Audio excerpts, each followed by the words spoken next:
그 외에도 이제 육지로 둘러싸인 국가와 어떤 바다 쪽에 접해 있는 국가들 간의 차이, 육지로만 둘러싸여 있으면은 물류의 흐름이 원활하지 않고 육로로만 다니는 어떤 속도적인 면에 있어서의 불리함, 아니면 대량으로 운반하는 데 있어서의 불리함, 그런 물류 흐름의 불리함으로 인해서 어떤 해양과 접하고 있는 나라에 비해서 육지로 둘러싸인 국가가 힘들다, 이런 얘기도 좀 하고 있고요. 그다음에 천연자원이 풍부한 그 국가들이 의외로 잘 살지 못한다.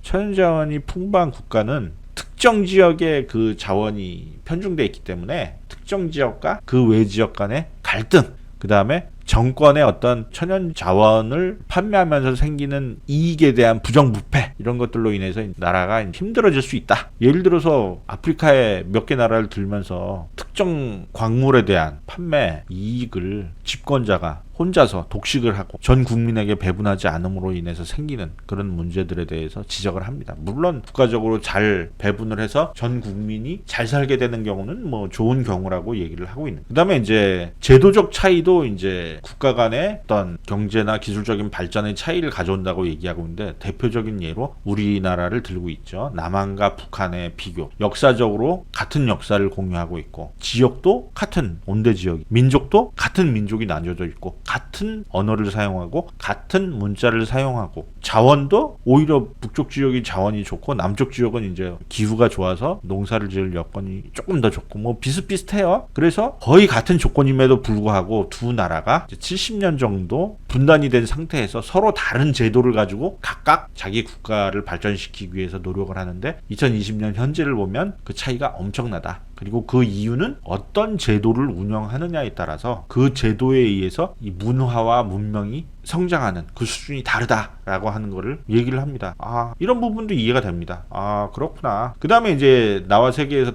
비중 있게 다루고 있는 부분 중에 하나가 이제 중국이 과연 전 세계 리딩 국가가 될 수 있느냐. 지금은 미국이 하고 있는데 팍스 아메리카나에서 팍스 차이나로 갈 수 있느냐. 근데 중국은 안 된답니다.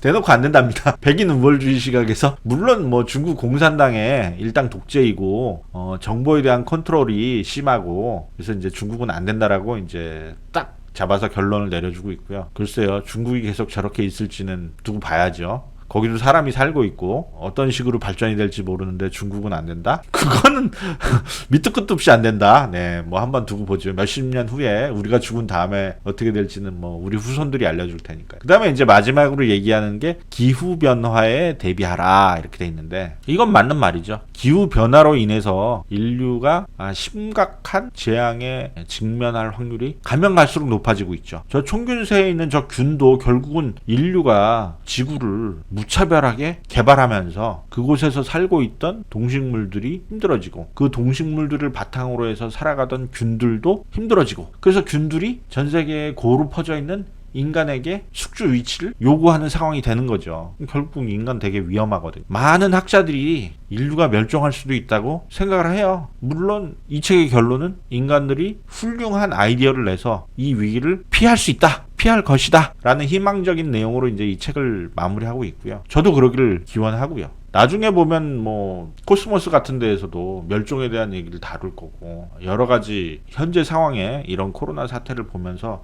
여러 가지 각계각층에서 다양한 의견들이 막 쏟아지고 있는데, 기후변화 자체가 가지고 있는 이 의미심장한 내용들이 뭐라 그럴까요? 우리 인류에게 가장 닥쳐있는 문제 중에 하나가 아닌가. 핵전쟁보다도 오히려 이 기후변화에 대비할 시간이 별로 없는 거 아닌가, 이런 생각을 나름대로 해봅니다. 자, 오늘 총균세와 나와 세계라고 하는 두 권의 책을, 어떤 책은 저의 의견을 펼쳐봤고 어떤 책은 내용을 소개해봤습니다. 다음번에도 또 통수업과 관련돼서 계속 이야기를 해보겠습니다. 감사합니다. 똔스 끝.